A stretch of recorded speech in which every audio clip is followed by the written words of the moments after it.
Hola, ¿qué tal? Capítulo 9 de la A320 School by Ayrton Khan.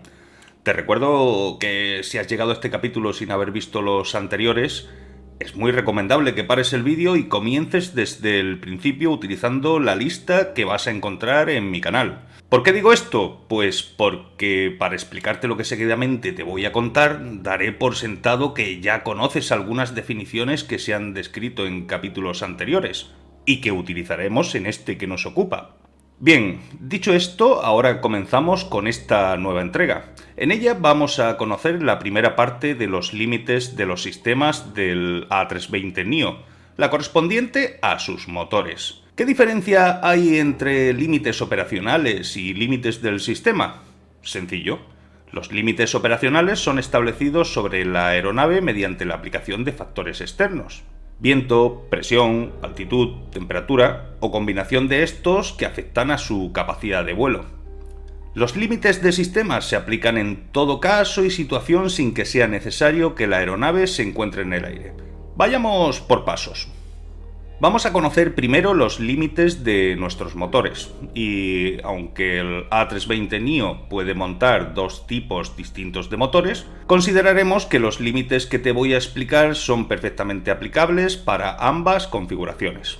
Durante el encendido, nuestros motores pueden alcanzar una temperatura máxima de EGT de 635 grados centígrados, y nunca llegar a la marca roja del indicador de los instrumentos.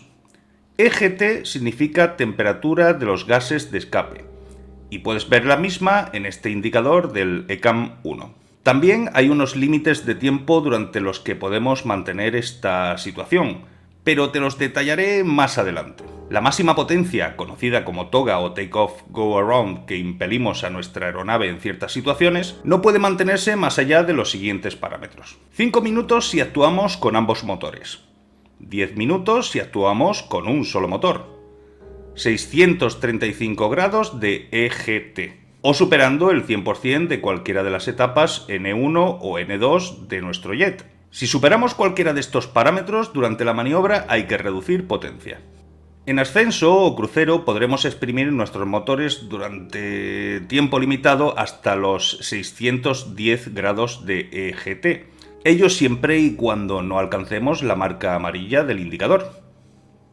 La presión mínima del aceite del motor nunca deberá bajar de 60 psi. La temperatura máxima de dicho aceite no debe sobrepasar los 155 grados en operación continua, pero puntualmente podremos subir hasta 165 grados si no mantenemos esta condición más allá de unos 15 minutos.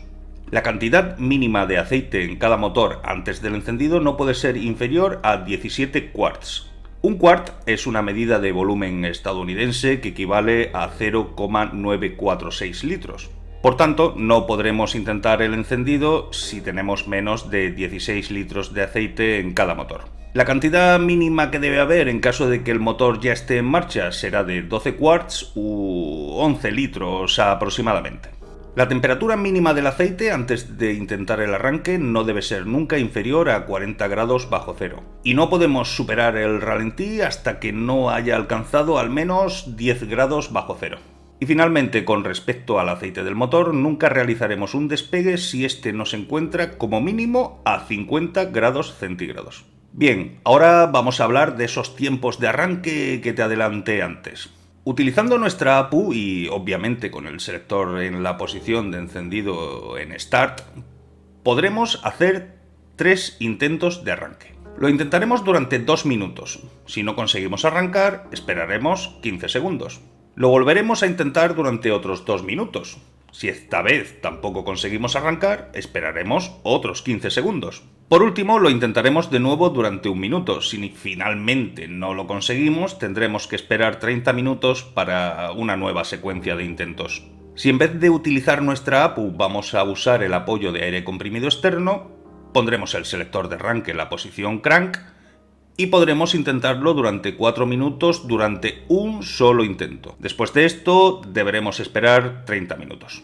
Debo recordarte que estos tiempos no se contabilizan desde que se activa el máster de cada uno de los motores, sino desde que colocas el selector de arranque en la posición Start o Crank, según el caso.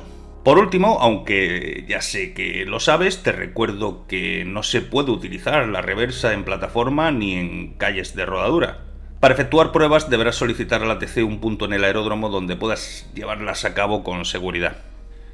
Bien, con esto hemos acabado con el conocimiento básico sobre los límites de nuestros motores. Si te resultan útiles mis vídeos, dame un like, suscríbete a mi canal y activa la campanita para estar puntualmente informado de la publicación de una nueva entrega. Te espero en el próximo capítulo. Un fuerte abrazo.